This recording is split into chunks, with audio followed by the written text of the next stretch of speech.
ఇవ్వండి పచ్చిరేలు ములక్కాయ వండుతున్నాను. అంటే ఉల్లిపాయ ముక్కలు వేస్తేనండి చేతనం అనుకున్నాను. ముక్కలు ఒకటి వేగినాయండి ఉల్లిపాయ ముక్కలు. పచ్చిరేలు ఒకటి ఇవ్వండి. పచ్చిరేలు అయితే వేసేస్తున్నానండి నూనెలో మగ్గితే. కొంచెం నూనె వేగిపోయినట్టు ఇది.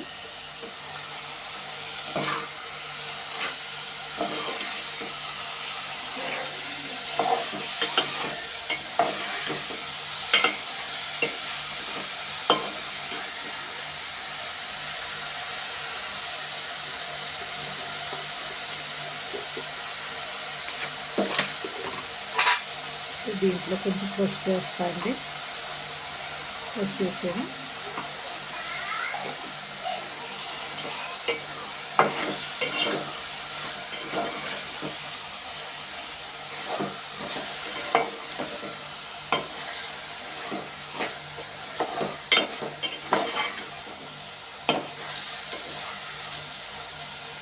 అండి పచ్చిరేలు వీడించేది 2-4 ఉల్లిపాయలు కోసేయండి.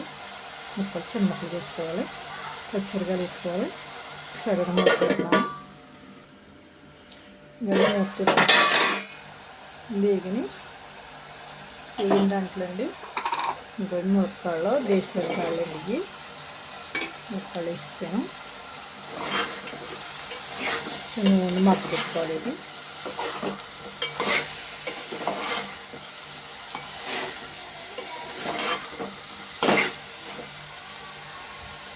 ఒకసారి మూత పెడతాను. వేసాను కదండి.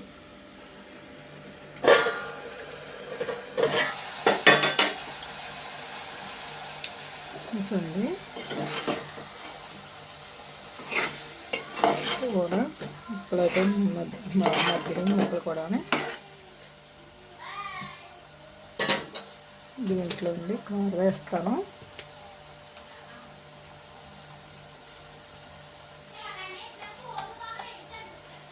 ఇదండి చెంచాన్నర వేసాను కారం.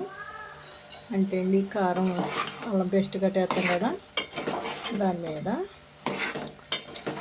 కారం తగ్గించేసుకుంటాను చెంచుకి.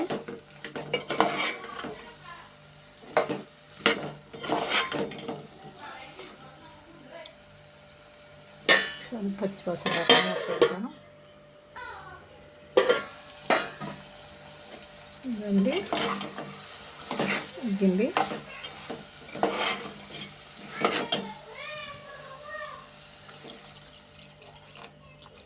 పోసేయండి కొద్దిగా.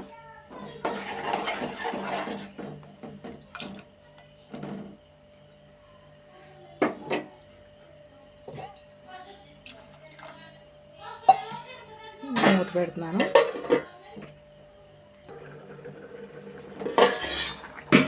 ఇంకండి ఉడుకుతో వచ్చింది.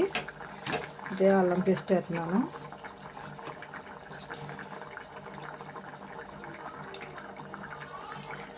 అల్లం పేస్ట్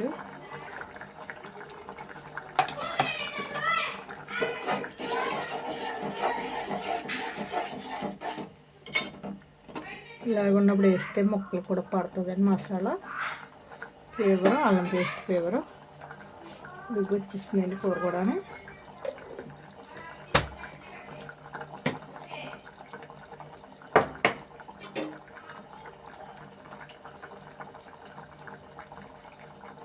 స్పూను మసాలా పొడి వేస్తున్నాండి.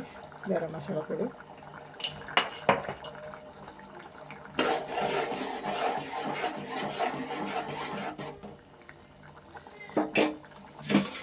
మూత పెడతాను. ఇవ్వండి కూర సరే ఎగిరిపోయింది. ఎగిరిపోయిందండి ఎగిరి కూర. ఇంకా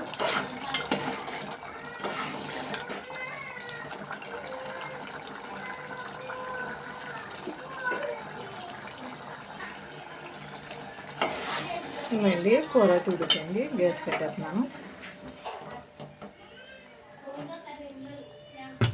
ఇంకండి పచ్చిరేలు నండి ములక్కాడనండి కూర.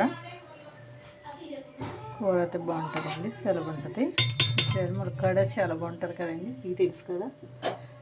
నేను మళ్ళీ చెప్పాను అనుకుంటారు. షేర్ చేయండి, గంట సింబల్ నొక్కండి, ఫాలో అవ్వండి, సబ్స్క్రైబ్ చేసుకోండి, కామెంట్ పెట్టండి, లైక్ అండి ఫ్రెండ్స్ ఇక్కడ షేర్ చేయండి. Thanks friends.